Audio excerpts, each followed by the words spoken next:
Assalamualaikum warahmatullahi wabarakatuh. Saudara sekalian, bertemu lagi dalam mata kuliah metodologi penelitian sosial.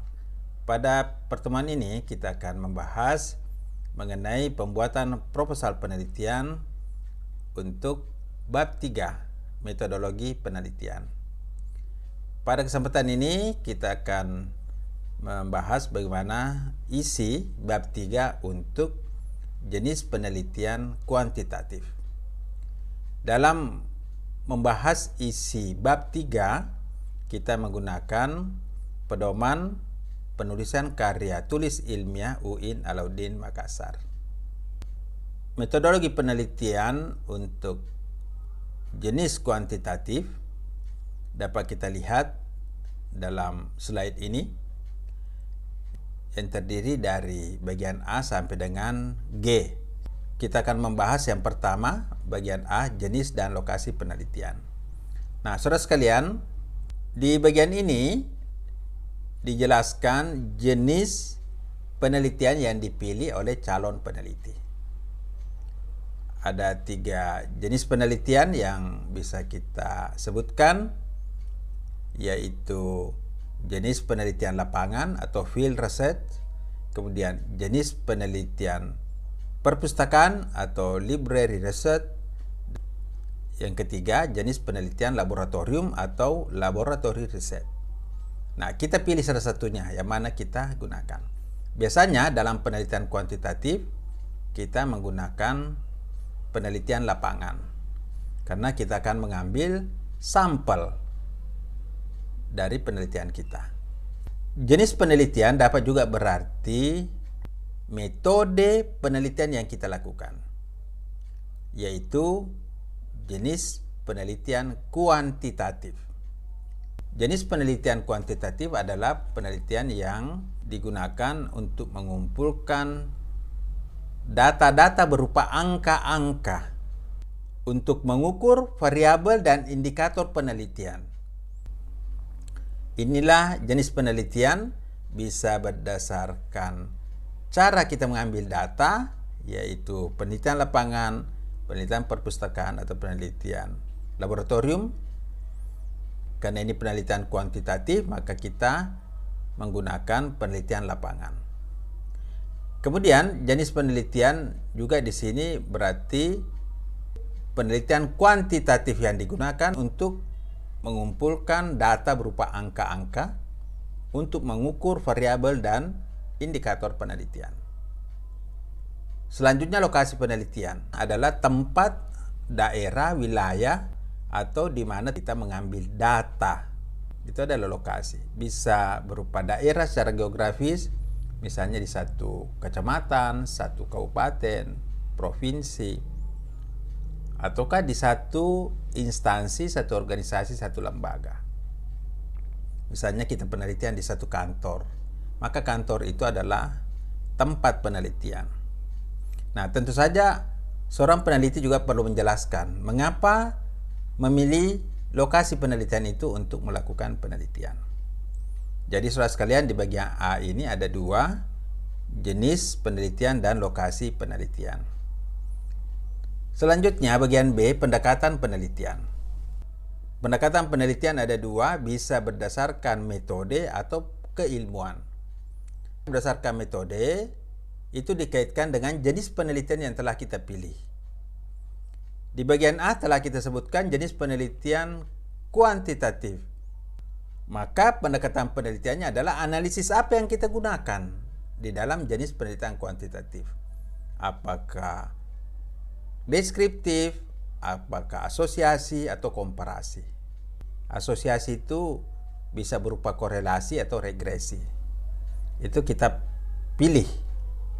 Pendekatan penelitian juga berarti bidang keilmuan yang kita gunakan di dalam memahami, di dalam meninjau atau memaknai penelitian kita. Misalnya kita menggunakan pendekatan ilmu komunikasi jika kita berasal dari prodi ilmu komunikasi, atau kita mengambil teori yang spesifik sesuai dengan teori yang kita gunakan. Misalnya kita penelitian menggunakan teori new media, dan teori resepsi, maka penelitian ini menggunakan pendekatan teori new media dan teori resepsi. Itu adalah pendekatan keilmuan. Selanjutnya bagian C, populasi dan sampel. Populasi adalah seluruh objek, subjek, dan karakteristik yang akan diteliti. Jadi bukan hanya jumlah secara kuantitatif, jumlah orang, tapi populasi juga berarti karakteristik dari orang-orang yang kita teliti. Misalnya, Anda akan melakukan penelitian di satu sekolah, maka seluruh siswa di sekolah itu adalah populasi. Kalau kita batasi penelitian kita, misalnya di kelas 2, maka seluruh siswa di kelas 2 itu adalah populasi kita. Jadi populasi adalah seluruh subjek, objek, dan karakteristik yang akan kita teliti. Sedangkan sampel adalah bagian dari populasi yang kita teliti. Jadi dia bagian dari populasi. Tentu saja ketika kita menarik sampel, maka bagian itu harus mewakili populasi sebagai representasi dari populasi. Nah, untuk menarik sampel dari sebuah populasi itu dapat dihitung menggunakan beberapa rumus, ya. Silakan. Cara menarik sampel ada yang berdasarkan probability dan non-probability. Probability menggunakan metode acak, sementara non-probability menggunakan metode purposive atau kita pilih, ya, sampel yang akan kita gunakan. Selanjutnya, bagian D, metode pengumpulan data. Pada bagian ini, peneliti harus menjelaskan metode pengumpulan data dalam penelitian kuantitatif menggunakan kuesioner. Hasil dari kuesioner inilah nanti akan kita kumpulkan dan kita analisis menggunakan rumus-rumus atau aplikasi statistik, ya, atau SPSS.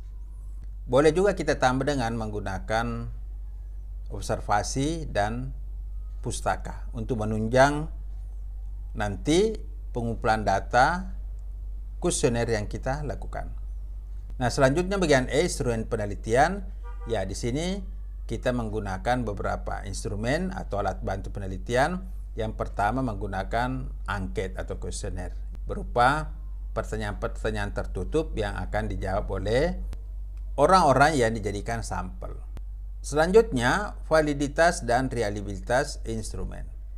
Di sini kita akan memastikan bahwa data yang kita peroleh itu benar dan cocok dengan instrumen yang kita gunakan.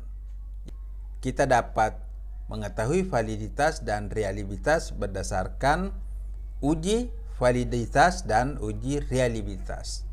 Yang terakhir, bagian G, teknik pengolahan dan analisis data, disesuaikan dengan uji analisis yang kita gunakan.